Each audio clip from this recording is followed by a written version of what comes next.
Welcome to The Explainer. Today, we're diving into something that drives so many people crazy. You're doing all the right things. You're eating better, you're exercising, but that belly fat just refuses to leave. Well, we're about to pull back the curtain on a hidden reason that might be sabotaging all your hard work. It is so frustrating, isn't it? You hit the gym, you choose the salad, but then you look in the mirror and it feels like absolutely nothing is changing. If you've ever felt that way, trust me, you are not alone, and you're in exactly the right place. Okay, here's our game plan. We're going to talk about that frustrating plateau. Then we'll uncover the real culprit, the hidden saboteur. We'll break down the simple science of how it works and then give you a super simple daily reset. We'll even look at the kind of results you might see and wrap up with one tiny first step you can take today.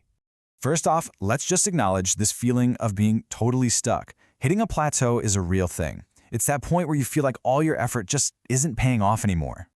So on one hand, you're putting in the work, right? You're going to the gym, you're eating clean, you're resisting that dessert. But on the other hand, the results, the scale is just stuck, your waistline hasn't changed, and that belly fat is still hanging around. It feels completely unfair. So what gives? This is where it gets really interesting. Because the thing that's holding you back probably isn't what you think it is. There's a hidden saboteur at play in your everyday life. You know, our first instinct is usually, I just need to do more. More running, more lifting, more everything. But for a lot of us, that's not actually the missing piece of the puzzle. And the same goes for your diet. You can only cut so many calories before it starts working against you. So no, the answer isn't always just to eat less. The real problem is way more subtle than that. The real culprit is actually hiding in plain sight. It's all about what you're doing in those other hours of the day. You know, the time when you're not at the gym and you're not eating. And this quote just nails it. The hidden saboteur is sitting for long, uninterrupted stretches of time. It's those hours at your desk or on the couch or in the car. That's what can quietly undo all the good work you're putting in. Okay, so how can something that seems so harmless, just sitting, have such a huge impact on your body? Let's break down the science. And don't worry, we'll keep it really simple. First, we need to know what kind of fat we're up against. This isn't the stuff you can pinch on your stomach. We're talking about visceral fat. It's the deeper, more dangerous fat that actually wraps around your organs. And this is the exact kind of fat that our daily habits can really influence. So picture this. When you're sitting for a long time, the biggest muscles in your entire body, your glutes, your leg muscles, they basically just fall asleep. They completely check out and stop helping with your metabolism. And that inactivity kicks off a really damaging chain reaction. When your muscles are asleep, they start ignoring insulin. That means the sugar from the food you eat gets stuck floating around in your blood with nowhere to go. So your liver, acting like an emergency manager, sees this dangerous overflow of sugar and says, "Whoa, I need to get this out of here." To protect you, it quickly converts that sugar into visceral fat and stores it away, right around your midsection. So that all sounds pretty bad, but here's the really good news. You do not need some massive, life-altering plan to fix it.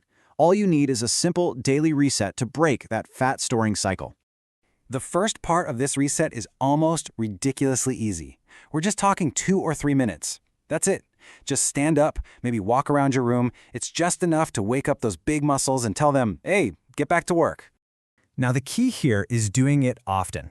You want to take one of these tiny breaks every 30 to 60 minutes. Yeah, I know, it's easy to forget. So honestly, set a timer on your phone or your watch. It's a fantastic little trick to help you build this new habit. Okay, the second habit is an absolute game changer. Taking a short walk right after you eat. When you do this, your muscles act like sponges. They immediately start soaking up all that sugar, that glucose, from the food you just ate. A quick 5 or 10 minute walk uses that energy right away, before your body even gets the signal to store it as fat. And once you start weaving these 2 simple resets into your day, you kickstart this amazing, positive chain reaction all through your body. Now, the changes might be subtle at first, but they really do build up. In that first week, you might just notice you feel less bloated. By week 2, as your blood sugar gets more stable, you could find that your energy is way more consistent. No more afternoon crash. And by the end of that first month, you might actually feel it. Your clothes might start to feel just a little bit looser. We've covered a lot of ground here, but all progress starts with just one single step. So let's boil everything down to the one thing you can do right now to get started. This is it. This is all you need to remember for now. After your very next meal, could be lunch, could be dinner, just get up and go for a 5-minute walk. It's a small, totally doable action that starts to break that cycle of sitting and storing fat, and it puts you right back in the driver's seat.